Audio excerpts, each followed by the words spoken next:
नमस्कार मित्रांनो, ॲटोटेक मराठी या मराठी यूट्यूब चॅनलमध्ये आपल्या सर्वांचे स्वागत आहे।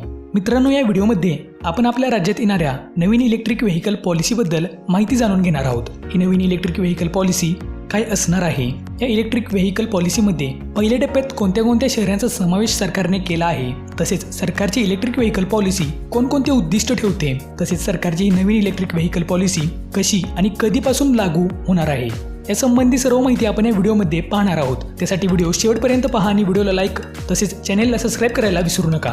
चला तर बघूया नवीन इलेक्ट्रिक व्हेकल पॉलिसीबद्दल।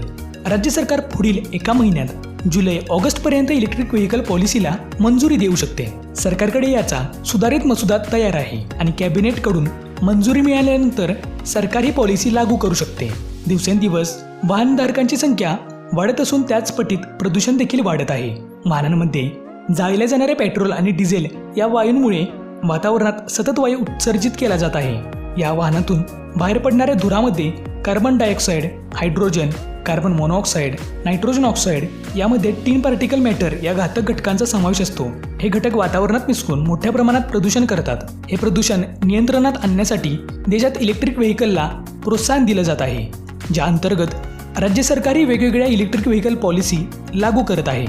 महाराष्ट्र सरकारही लवकरच नव्या इलेक्ट्रिक व्हेकल पॉलिसीला मंजुरी देऊ शकते।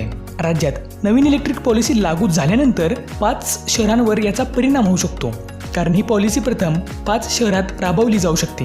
यामध्ये मुंबई, पुणे, नाशिक आणि औरंगाबाद यांचा समावेश आहे। तसेच त्यात सर्व सरकारी विभागांना इलेक्ट्रिक व्हेकलचा वापर करावा लागू शकतो।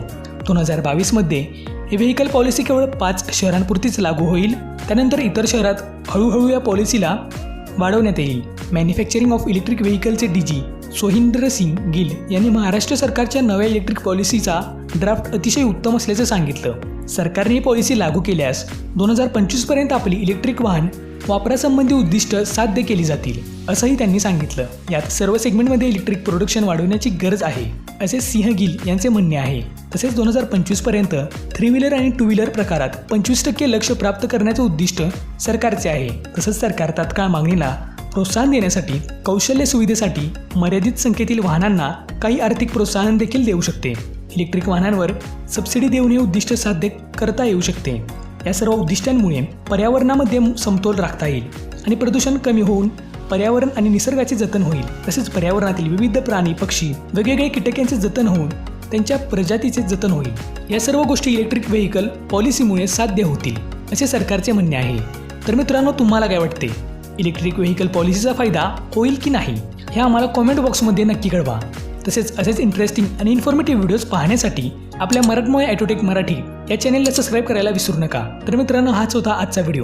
तुम्हाला हा व्हिडिओ कसा वाटला हे आम्हाला नक्की कळवा। तसेच चॅनेलला सबस्क्राईब करायला विसरू नका। भेटूयात पुढच्या व्हिडिओमध्ये।